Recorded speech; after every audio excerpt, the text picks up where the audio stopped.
నలంద విశ్వవిద్యాలయాన్ని ప్రధానమంత్రి మోడీ ప్రారంభించారు. ఈ విశ్వవిద్యాలయాన్ని ప్రారంభించడం డెఫినెట్గా సంతోషకరమైనది. ఎందుకంటే భారతదేశ హెరిటేజ్, భారతదేశ చారిత్రక వారసత్వం, భారతదేశంలో ఈవెన్ చరిత్రలోనే విజ్ఞానం ఏ రకంగా విలసిల్లింది అనటానికి నలంద, తక్షశిల, ఆచార్య నాగార్జున నివసించిన నాగార్జున కొండ ఒక ఉదాహరణ. ఆ రోజుల్లోనే అనేక దేశాల విద్యార్థుల్ని భారతదేశం ఆకర్షించగలిగింది. ప్రపంచానికి విజ్ఞానాన్ని పంచి విశ్వగురుగా పేరుగాంచింది. అందువల్ల అలాంటి నలంద విశ్వవిద్యాలయాన్ని పునరుద్ధరించాలి అనే ఆలోచన రావడము, దానికి అనుగుణంగానే ప్రయత్నాలు జరగడం ఆహ్వానించాలి. కానీ విచిత్రం ఏంటంటే నరేంద్ర మోడీ ప్రారంభించారు, విదేశాంగ మంత్రి జయశంకర్, అలాగే ఆ బీహార్ గవర్నరు, ముఖ్యమంత్రి నితీష్ కుమార్, అధికారులు ఉన్నారు. కానీ నలంద విశ్వవిద్యాలయ చరిత్రను గౌరవిస్తూ ఆ ప్రాచీన కాలపు నలంద చరిత్రను పొగిడారు. కానీ ఆధునిక నలంద విశ్వవిద్యాలయ చరిత్రను మరిచారు. విచిత్రం ఏంటంటే 100 సంవత్సరాల కింద చరిత్రను మేము గుర్తు చేసుకుంటున్నాం అంటూ 10 ఏళ్ల చరిత్ర మాత్రం మర్చిపోయారు. టోటల్గా 10-15 ఏళ్ల చరిత్ర. అసలు ఈ నలంద విశ్వవిద్యాలయం మోడీ ప్రభుత్వం మొదలుపెట్టిందే కాదు. ఇది యూపీఏ ప్రభుత్వ హయాంలో బీహార్ అప్పటి ముఖ్యమంత్రి అయినటువంటి బీహార్ ముఖ్యమంత్రి నితీష్ కుమార్ చొరవ మేరకు ప్రారంభమైంది. సో ఏబీజే అబ్దుల్ కలాం కూడా ఇందులో పాత్ర పోషించాడు. 2007లో నలంద మెంటర్స్ గ్రూప్ అని ఫామ్ అయింది. దీనికి అమర్త్య సేన్ చైర్మన్గా ఉన్నారు. 2010 నుంచి 2016 వరకు నోబెల్ బహుమతి గ్రహీత, ప్రపంచ ప్రఖ్యాత అర్థశాస్త్రవేత్త అయిన అమర్త్య సేన్ ఈ నలంద విశ్వవిద్యాలయానికి ఛాన్సలర్గా వ్యవహరించి ఈ విశ్వవిద్యాలయ పునాదులు వేసిన వారిలో కీలక పాత్ర పోషించాడు. ఇప్పుడు నలంద విశ్వవిద్యాలయంలో 20 దేశాలకు చెందిన వారు చదువుతున్నారు. ఇంట్రెస్టింగ్ ఏంటంటే ఈ ప్రారంభ సమావేశంలో ఒక్కరు అమర్త్య సేన్ పేరు తీసిన వాళ్ళు లేరు.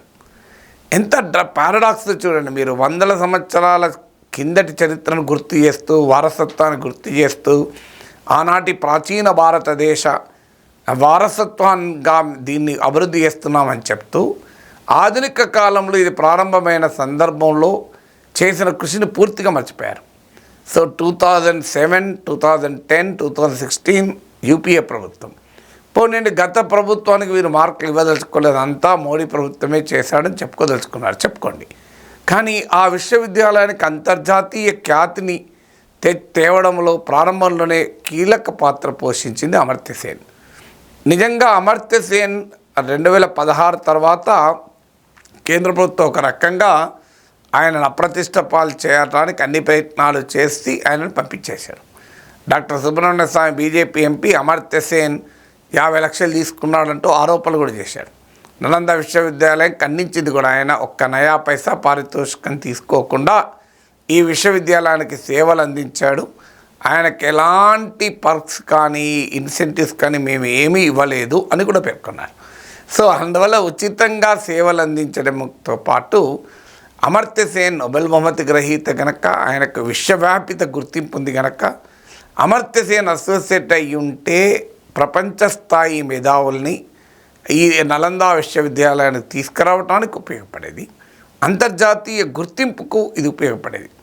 ఇప్పుడు అరవింద్ పనగారియాను ఛాన్సలర్గా పెట్టారు, కరెక్టే, ఆయనకు కూడా అంతర్జాతీయ గుర్తింపు ఉన్నాడు. కానీ అమర్త్య సేన్తో పోలిస్తే డెఫినెట్గా అమర్త్య సేనే హయ్యర్ లెవెల్లో ఉంటాడు, ఎందుకంటే నోబెల్ బహుమతి పొందిన అర్థశాస్త్రవేత్త.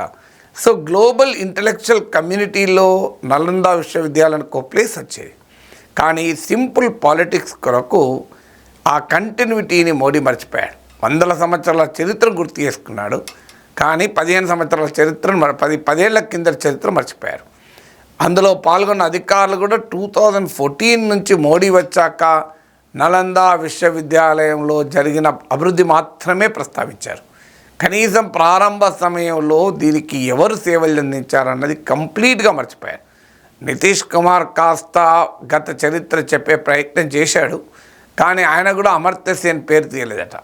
సో ఎవరు కూడా అమర్త్య సేన్ పేరు ఒక విశ్వవిద్యాలయాన్ని, అది కూడా ప్రాచీన భారతదేశ విశ్వవిద్యాలయాన్ని ప్రారంభించేటప్పుడు 2024లో, ఇది 17 ఏళ్ల క్రితం ఆలోచన. ఆ ఆలోచనకు 10 ఏళ్ల పాటు అంకురార్పణ సమయంలో సేవలు అందించి దానికో రూపాన్ని తెచ్చి ఖ్యాతిని తీసుకొచ్చిన వ్యక్తిని కేవలం రాజకీయ సైద్ధాంతిక కారణాల రీత్యా మర్చిపోతే అది ప్రపంచ స్థాయిలో భారతదేశ గౌరవాన్ని పెంచుతుందా? ఇలా విశ్వవిద్యాలయాలు, విజ్ఞాన సంస్థల్లో కూడా రాజకీయాలను చూసిన ప్రపంచ మేధావి వర్గం నలంద పట్ల ఏ రకమైన అభిప్రాయాన్ని ఏర్పరచుకుంటుంది? రాజకీయాల్లో విభేదాలు ఉంటాయి, సైద్ధాంతిక విభేదాలు కూడా ఉంటాయి, కానీ చరిత్రను చరిత్రగా చూడాలి. నరేంద్ర మోడీ పట్ల భిన్నమైన అభిప్రాయం ఉంది కదా అని 10 ఏళ్ల Narendra Modi contribution to the భారత ప్రధానిగా దాన్ని మర్చిపోతామా? సో భిన్నాభిప్రాయాలు అయితే నరేంద్ర మోడీ మొదటి నుంచి ఒక అలవాటు. 2014 కన్నా ముందు దేశంలో ఏమీ జరగలేదు, 2014 తర్వాతనే అన్నీ జరిగాయి అని చెప్తూ ఉంటారు. ఇంక్లూడింగ్ వాజ్పేయి ప్రభుత్వ హయాంలో కూడా ఏమీ జరగలేదు అన్నట్లు వాతావరణం క్రియేట్ చేస్తారు. దాన్నే ఇటీవల ఆర్ఎస్ఎస్ కూడా ఆక్షేపించింది, అంతా నేనే చేశానని చెప్పుకోవద్దు, హంబుల్గా ఉండాలి అని. కానీ ఇలా ఎప్పుడు కూడా హిస్టరీలో ఎవరి పాత్ర వారికి ఉంటుంది. నీకు నచ్చచ్చు, నచ్చకపోవచ్చు. ఆ పాత్రను తుడిచివేయాలనుకుంటే జరిగే నష్టం అమర్త్య సేన్కి కాదు, జరిగే నష్టం నలంద విశ్వవిద్యాలయానికి, జరిగే నష్టం భారతదేశానికి.